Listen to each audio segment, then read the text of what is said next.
I'm Joan Unger with A Taste of Tewksbury. We are pleased to be back at Bayberry at Emerald Court and really pleased to introduce our cook for the day, Lorna Gary. Lorna Gary is a resident of Tewksbury and is known in her circle of friends as a fine gourmet cook. And today, she's going to make a recipe that was her grandmother's and her father's recipe. But she's going to do it a little differently because Lorna is always on the cutting edge of all the cooking, utensils and ideas and themes and trends. And she is going to be cooking this dessert in a sous vide. And then later on she'll show us regular people how to cook it just the regular way. And now I'd like to introduce my friend Lorna Gary. And Lorna, would you tell us a little more about the recipe? Yes, thank you, Joan. Thank you guys for having me. This is exciting. I do like to cook, and I always like to tweak recipes and figure out new ways to do things and find just new toys to play with, right? Some people buy cars, some people buy tools, I buy cooking stuff. So this recipe was my Nana made it all the time. And it's something my father always made for special occasions. My daughter can make it. I can make it the traditional way, which involves sort of melting the chocolate in a double boiler, then adding the dry ingredients, then tempering eggs and putting the whole thing back. But it takes a long time. You're standing stirring for maybe 20 minutes or half an hour. Tempering eggs, even for someone who cooks a lot, can be tricky. Every now and then you'd end up with a clump of yolk, which is not very satisfying.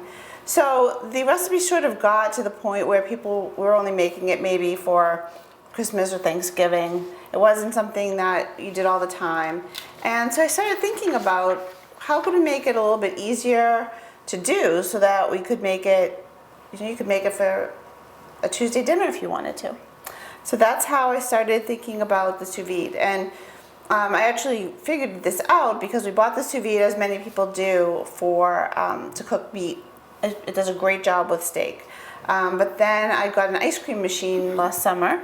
My daughter is lactose intolerant, so I decided to start making ice cream. And I got to thinking that an ice cream base made in here, which was a recipe that I found, is sort of the same concept as the custard for the pie. So why wouldn't it work this way? So that's how I started doing it. She has a lot of tricks. So do you want to show us about your pie crust? How you do that? So pie crust. I don't buy pie crust. I think that... you don't buy anything pre-made? I try not to because I think it's much healthier to make it at home. It can normally be less expensive, much more flexible. You don't have to say, well, I think I'll make a pie. Oh, well, I don't have a crust.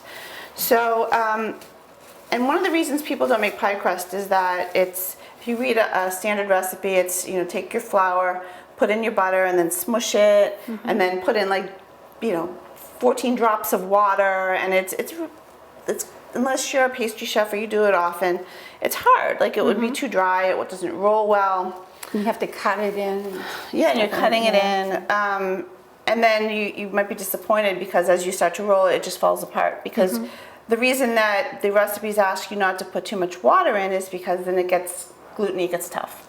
So again, because I like science in cooking, Serious Eats is the site that the recipe's on, or you can get it on the Cook's Illustrated site. They figured out that you could also just take your flour, take your fats, and process it so that your flour gets coated with your butter and shortening. And once that happens, then the gluten's not going to form. They also figured out that gluten doesn't form with alcohol. So part of this, the innovation of this crust is processing it with a good bit with your fat. The other is using 1/3 of a cup of vodka and also 1/4 of a cup of vodka and 1/4 cup of water. So the vodka cooks off, you never know it was there, but it allows the crust to be really moist and easy to handle. So we're gonna start with making a blind baked crust for our pie. I always roll my crust with rice flour. Again, you don't want gluten, so the rice flour does not have any gluten in it, and it also has a little bit of a grainier texture, so you don't end up with that gumminess that you can with wheat flour. So this whole pie has been made with gluten-free powder? No. It's been made with flour, Okay. but this is just rolling it with Yeah. Rice. with rice flour. I always roll my crust with rice flour. So you're just going to start. Keep your hands out, twist it a quarter turn, and always twisting.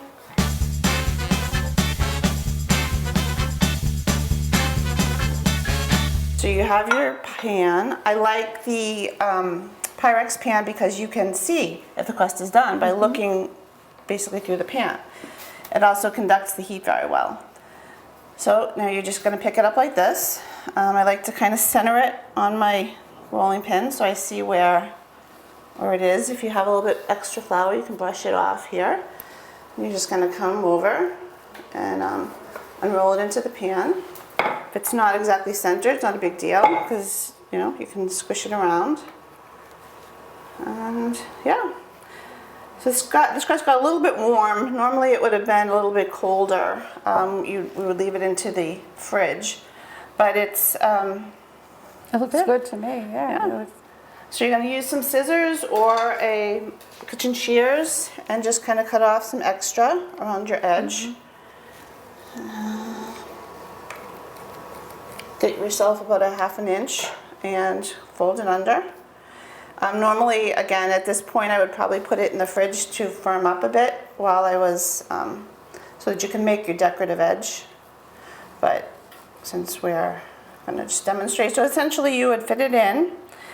For a blind baked crust, I like to use a fork and push it down to the edge. But you're just fitting it into your pan. You don't want to stretch it, really. You just want to ease it in. Now, normal recipe for a blind baked crust is to dock it, put some parchment, pour in beans or pie weights, and put it in the oven for maybe 10 or 15 minutes. Take it out, take the parchment out, put it back in. At that point, what's going to happen is 9 times out of 10, it's going to start to slink down. And bubble up. And bubble up, yep, you've had that happen. Yeah. So before you do this, you're going to put it in the fridge for at least 2 hours, or in the freezer for an hour if you're in a bit of a hurry. You want to let the crust relax and get the butter and shortening get chilled again so that they melt at the proper temperature. So once you've done that, have your oven at 350 degrees. You're going to get this non-stick foil and pull up. I've never seen non-stick foil. Okay. Yeah, it's great. You can reuse it. And so you're going to take your piece. This is your non-stick side, so it'll stay non-stick. Oh yeah. Now your crust has been chilled, so you're not, you have it. You're going to line it with the foil, and you're going to press it in so it's tight against it. Probably put it over a little bit more so you are able to cover your crust if you want to on the edge. And then I use sugar. So I have a bag that's called just pie sugar, and I just reuse it. I dump it back into the bag afterwards. So this, unlike a pie weight that's sort of spotty and you'll have it heavier in some places and it's not all covered, the sugar mimics a filling in the pie. So you're going to pour it in all the way to the top. Lorna, I was telling somebody about this method that you use, and they asked me, what keeps the sugar from melting? It doesn't melt. It's only at 350. Okay. Sugar, if you make caramel, you have to get sugar like really hot over a stove to melt. Okay. This sugar has been used for probably 10 pie crusts over this and it looks the same. Yeah. So you just put in to fill it and press it down good. And then you're going to take and put this in the oven at 350 degrees for about an hour. At 45 minutes, you can take it out. You can peek at the bottom and see if it looks baked. You'll fold this up so that your edges get cooked. But if you see your edges starting to get too brown, you just can wrap the foil around it. Extra. Oh, okay. Yep. So you have extra, but you would lift it up so that they can get brown on your edges. And then when you take it out, so we can put this in the fridge. All right. Thank you. So the crust was chilled for 2 hours. Or put in the freezer for an hour. It was baked for about an hour, and it was cooled thoroughly. You don't want to start doing this with a hot crust because you might wreck it. Now, if you were making a cream pie or a pie that you just need a blowing big crust, you're all set. But for this pie, one of the other restrictions with it was that you really had to make it very soon to when you're going to eat it, because it would tend to, the custard would make the crust kind of wet, right? And if you watch the British baking show in Paul Hollywood, you never want to have a soggy bottom. No. So I use chocolate to coat the crust. So essentially, you're making a protective coating on the crust with chocolate, which blends with the flavor of the pie, and it protects it. So what we do is we take the chocolate and we brush it all over the bottom and up the side. And do that. If you were making, say, a coconut pie or a banana pie, and you wanted to do the same thing, you could use white chocolate. If you prefer a lighter chocolate flavor, you could use a milk chocolate. It's just essentially the idea is just to cover the crust so that the custard doesn't make it wet. Lorna, one thing I'd like you to explain to me is you use chocolate chips, right? Yes. And we melted them in the microwave for about 1.5 minutes. And just kept our eye on it. After a minute, you check it again. So it's just regular chocolate chips. Yep. We melted them. You do it for a minute, stir them, and then hit it for 30 more seconds. And then until they're just melted.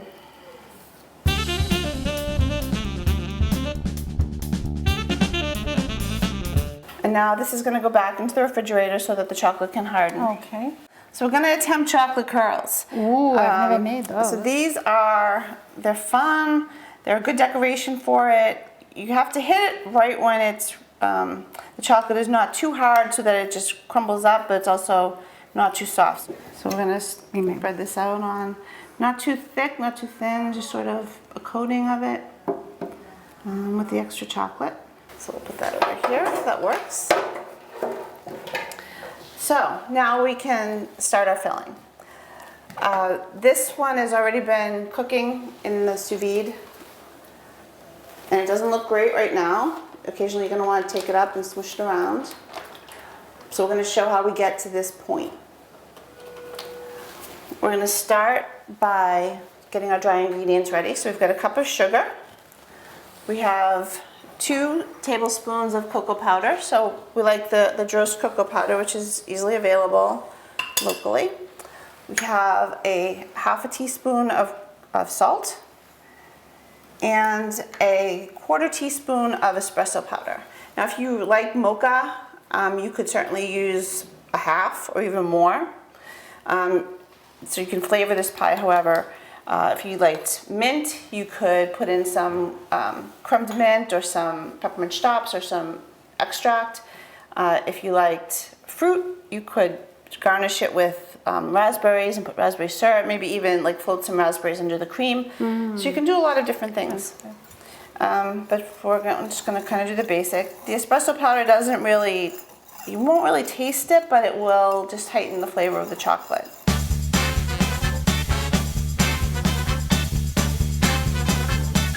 And then we'll set that here.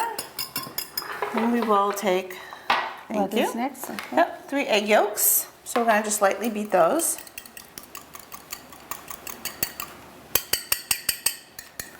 And those will be one of our ingredients. And then we have our thickener. So the thickener is 3 tablespoons of cornstarch and a couple of tablespoons of flour.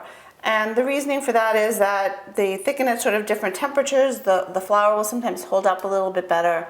You don't usually tend to use flour in a fruit pie because it makes a sort of a cloudy liquid, but in this pie that doesn't matter. However, for the pie filling that I made, for us, I used 4 tablespoons of cornstarch and it turned out fine. So the traditional recipe has the flour, but if you wanted to keep it gluten-free for the filling, you could certainly use 4 tablespoons of cornstarch. Now you don't want to pour a whole bunch of cold liquid ever into a cornstarch or flour. So we're going to just take some maybe about a half of a cup, and we're going to make what's called a slurry. That is the thickener. Right.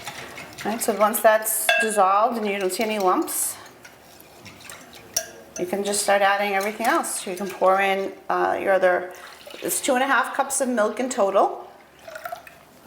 So the recipe is 2.5 cups of milk, the 3 egg yolks, and the dry ingredients, the sugar. It's not an overly sweet pie because we're using unsweetened chocolate and unsweetened cocoa powder. So if you like sweet, you might want to up your sugar a little bit. But we kind of like it to be a little bit of a very dense chocolate pie. So we put that in.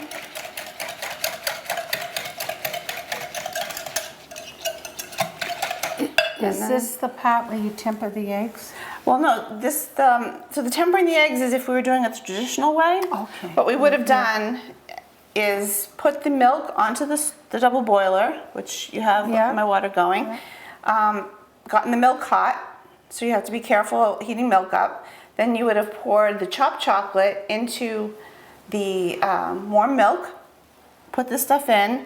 You would have had the eggs in a separate bowl. You would have taken it off the heat and gotten it a little bit cooled down, and then you would temper the eggs by pouring a tiny bit in, whisk, whisk, whisk, whisk, and then pour it back in, and then you would start your cooking again.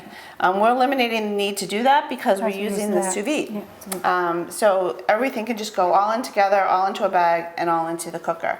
So you're starting out, you still have to work on the stove because this has to kind of come almost to a boil, and clearly the temperature of this can only go up to maybe like 185. I've never tried it higher than that because if the water gets too hot, It bubbles up? Oh, yeah. So it'll change.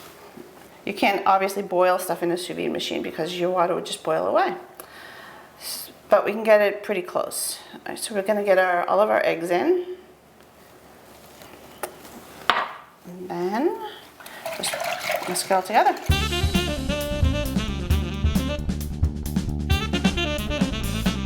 And then what we're going to use is a heavy duty bag. So the worst case scenario in a sous vide is that your bag falls apart and you get all the water in your stuff. So you get either, this is the heavy duty freezer bag, or if you're doing meat, sometimes people will use the vacuum bags. So you could vacuum seal it. You could even actually get meat from, say, J&B or from Butcher that comes in the vacuum bag and just put it in there. Okay, yeah. So I'm going to just take this, and if you can hold that for me. Sure. I'm going to pour it in.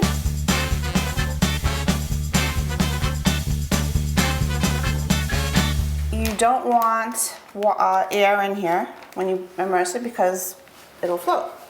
So what we're going to do, we'll take this one out for now and set it to the side. This is the one that's been cooking for about 45 minutes. You're going to leave your bag open and you're going to put it in. As you lower it, the water is going to push the air out. So you lower it in slowly. Wow, that's so with it open. interesting, yeah. And then you get close to the top and you seal it really well. And get down. It's sealed and it's now underwater. So you just clip it. So you don't want it to necessarily start floating. And that's starting to cook. So you can walk away from this now and come back in 45 minutes and it's going to be ready to finish the pie. You could, I've left it in there for up to an hour or even a little bit over. I don't know that you'd want to go a really long time, but it's very flexible because it's not going to get too hot. So now our water's simmering. Yes, it is. All right, so a little bit boiling, in fact. Is that okay? that's fine, yep. Okay. So we're going to take our chopped chocolate. This is about between 3 and 4 ounces. We use the 100% cacao Ghirardelli. Again, any chocolate you want. The traditional recipe, my dad uses the regular baker's chocolate, just about 3 ounces of it. I buy that, it's a 4-ounce square, so sometimes I just put the whole thing in. And you've chopped it all. It's chopped, Up in little, yeah, chopped pretty well. And we're going to take this, and the way I do it is I move it like that to the side. I clip off the corner, And then I just pour it right in.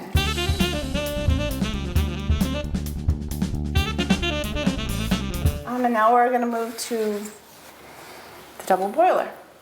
So this is essentially already started to melt the chocolate. So we're going to come I'll get over out here. of your way. So. All right, so we are now moved to the double boiler. So at this point, we're just getting it nice and thick. So we've got some water at a brisk simmer underneath the pan, and Joan is stirring it, and you're gonna whisk it pretty constantly until it gets quite thick. So you're finishing cooking the eggs, you're activating the thickening power of the flour and the cornstarch. Yeah, and this is probably maybe 10 minutes, maybe less, depending on how hot your water is, how close it is to the bottom of the bowl.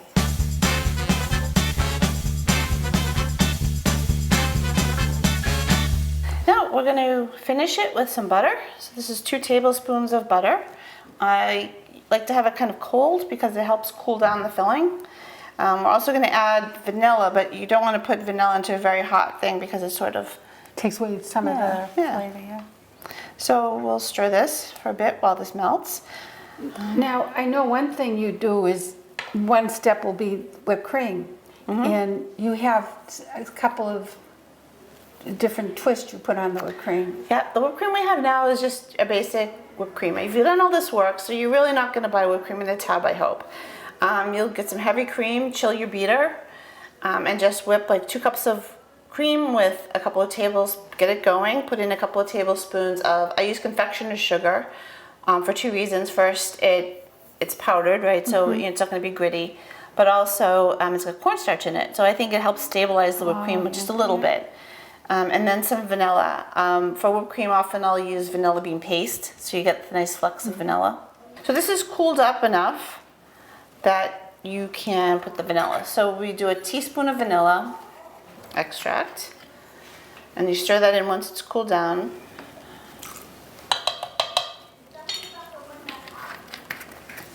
You stir it in thoroughly, and then we can already pour it into our chilled crust. Now you'll notice that if you don't stir constantly, it will start to form what's called a skin because of that's what custards do if you don't cover them. So we have some saran wrap here that we're going to cover. Okay. Thank you. Okay. Yeah. So you'll see that this has gotten hard, the chocolate. If for some reason it wasn't, you'd want to leave it in longer because you want it to be nice and chilled when you pour the hot custard into it.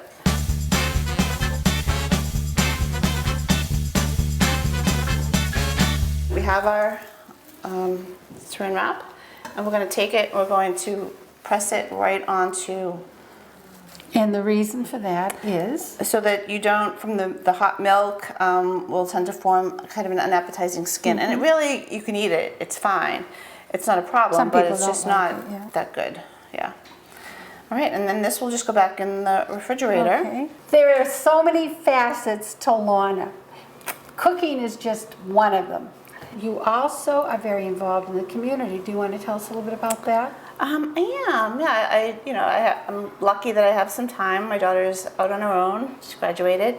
So I sit on the board of Alternative House, which is a shelter for victims of, and survivors, actually, of domestic violence and their families. So I appreciate that you support that. You come to the events. Do you want to tell us a little bit about the event? Do you have one coming up? We do have one coming up on February 9th. There is called the Sweet Valentine Celebration, which is at Long Meadow. And it's a short event. You come in, there's some music, there's hors d'oeuvres. Champagne. Champagne. Yeah.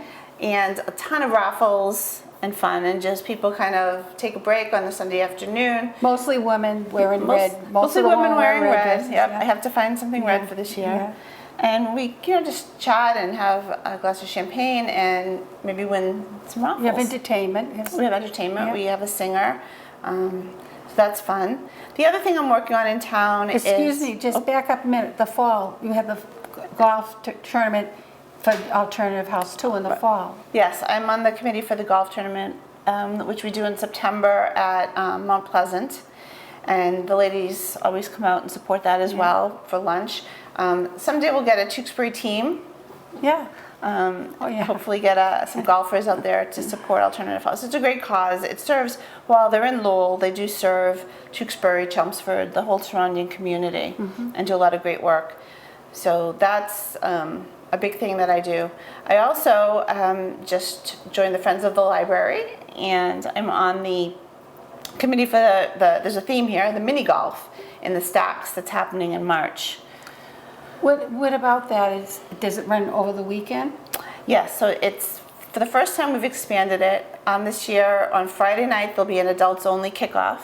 So Bridget Garabedian's husband, you might know, made some little putt-putt courses. So we're going to have those in, and adults can come in, have a glass of beer or wine, have an hors d'oeuvre from some local restaurants. Kyoto's promised us some appetizers, and there are going to be raffles and prizes. If you get a hole-in-one on the putt-putts, you can get an entry to win a prize.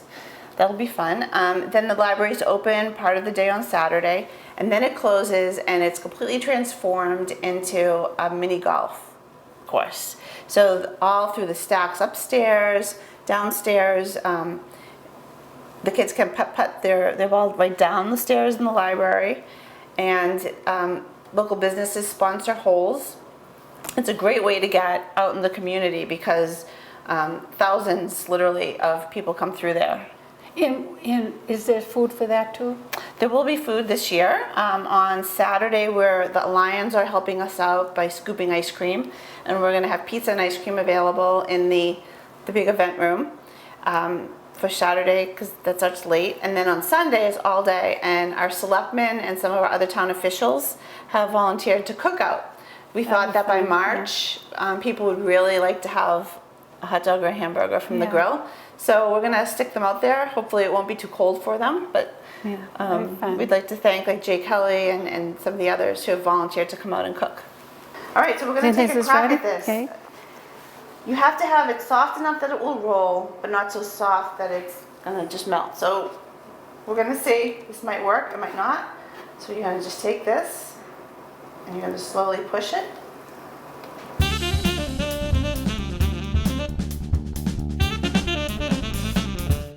Our curls didn't come out perfect, but they're still pretty. Oh, it looks pretty. You Yes, could very also attractive. grate chocolate on it. You could decorate it with chocolate-covered espresso beans. You could cover it to You could Auntie's grate mints. like this. Yep. something You like could this do, on top, or you could just sure. sprinkle cocoa, or you could just leave it the way it was. Yeah, Lorna, it's been wonderful having you. You're just really great. You do a good presentation. You're so knowledgeable with all the reasons why we do the things that we do, which are in the recipes. We didn't know why we were doing them, at least I didn't.